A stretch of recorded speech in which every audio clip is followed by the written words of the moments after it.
Discipleship 24/7. I was digging to the scripture. This month is April, so it's a really great time of the year for believers to celebrate, because we have the Palm Sunday, we have Good Friday, and we have Easter Sunday. Good time to celebrate. I stumbled on this scripture when I was digging into the Word, and it was from Acts chapter 2, verses, or just one verse, verse 23. And I thought it was a great verse that really, really describes what's going on, and really kind of sets the tone for this month, for Palm Sunday, for Good Friday, for Easter Sunday. On Discipleship 24/7, we actually have a cover photo that we made specifically for that describes this whole month. And let me read this verse for you. And it says, this is Acts chapter 2, verse 23. It says, "This man was handed over to you by God's deliberate plan and foreknown knowledge. And you, with the help of wicked men, put him to death by nailing him on the cross." So that was like, wow. It's like, whoa. Everything that happened was here to Jesus was under God's control.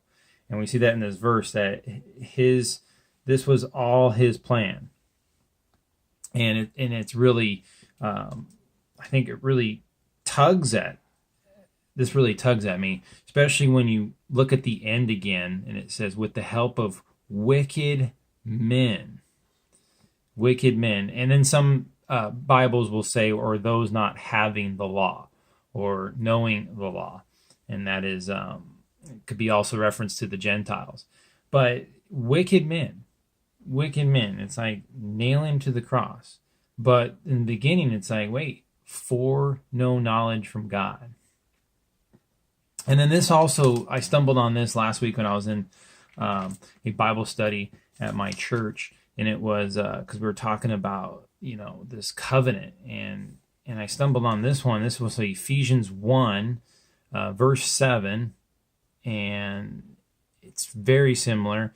And it says, "In him we have redemption through his blood, the forgiveness of sin, in accordance with the riches of God's grace." It's like, wow.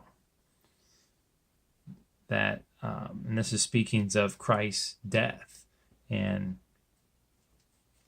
it's just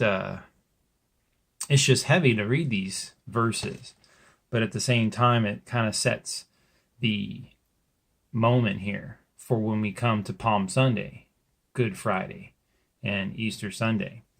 Just wanted to share that with everyone on Discipleship 24/7.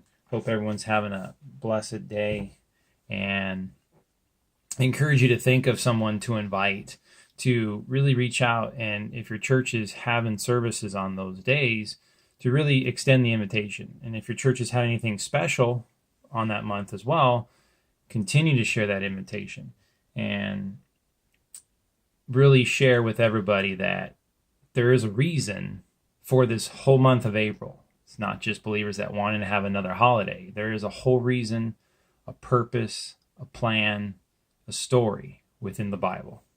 Discipleship 24/7. Have a blessed day, blessed week.